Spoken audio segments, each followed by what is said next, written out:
सोच समीक्षा में आप सभी का हार्दिक स्वागत है। आज हम नेपाल के बारे में चर्चा करते हैं। किस तरह नेपाल बर्बाद हो रहा है, केवल प्राकृतिक रूप से नहीं बल्कि वहाँ की राजनीतिक रूप से भी नेपाल बर्बादी की ओर ही है। जिस तरह हम सभी ने रिसेंटली बाढ़ आई नेपाल में, वहाँ की सड़कें से लेकर पूरे के पूरे शहर ही डूब गए। और इससे पहले जिस तरह जेनजेट ने अपने ही देश की संसद को आग लगाया था, सुप्रीम कोर्ट जो अदालत थी देश की सुप्रीम कोर्ट, उसमें ही आग लगाकर जला दिया था। कितने सारे गवर्नमेंट प्रॉपर्टी से लेकर निजी होटलों तक में आग जाने की पूरी तरह जलाकर खाक कर दिया था।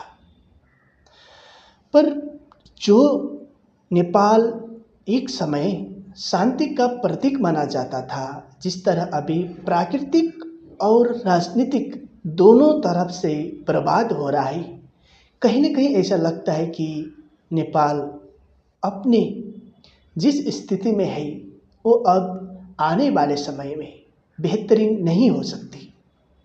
क्योंकि नेपाल की जो अभी की अवस्था है, अभी के जो जेनजेड है, वो भी देश के प्रति सचेत नहीं है बल्कि उपद्रवी टाइप के है।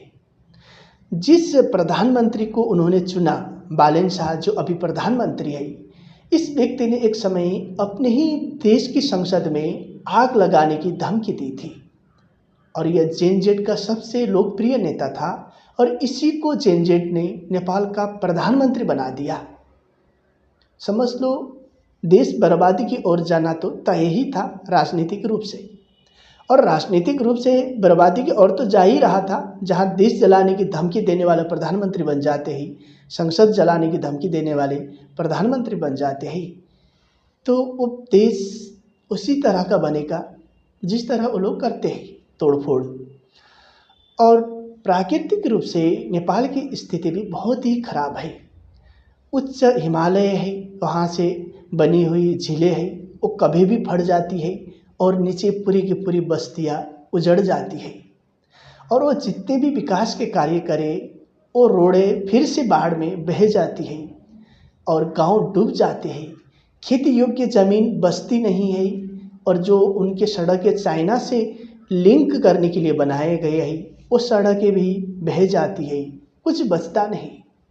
और देश की बर्बादी यहीं से शुरू हो जाती है और प्राकृतिक रूप से लेकर राजनीतिक रूप से नेपाल अस्त व्यस्त बने रहता है।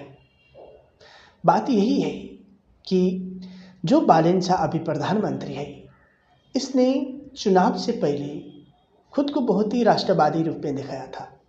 वो ये कहता था कि भारत ने नेपाल की ज़मीन कब्जा किया है, इस तरह राष्ट्रवादी मुद्दा बनाता था। उसके बाद ये अचानक पलट गया, बोलने लगा कि नेपाल ने भी भारत की ज़मीन कब्जा किया है, हमने भारत की ज़मीन कब्जा किया है करके ये उलट गया।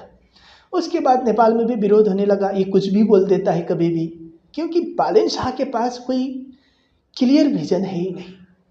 वो क्या बोलना है, किस तरह डिप्लोमेटिक रिलेशन बनाना है, कुछ भी पता नहीं चलता। जिस तरह वो एक रैपर था, गाना गाता था रैपर, उसी तरह का उसका अभी राजनीतिक कैरियर बना है।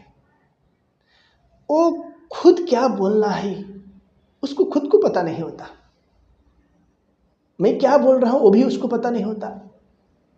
बोलने के बाद हंगामा हो जाता है, उसके बाद सफाई देने आ जाता है। बस उसके कुछ उपद्रवी जेनजेड है जो हर हाल में इसका सपोर्ट करते हैं, इसलिए वो प्रधानमंत्री बन गया। मतलब उपद्रवी के वजह से वो प्रधानमंत्री बन गया।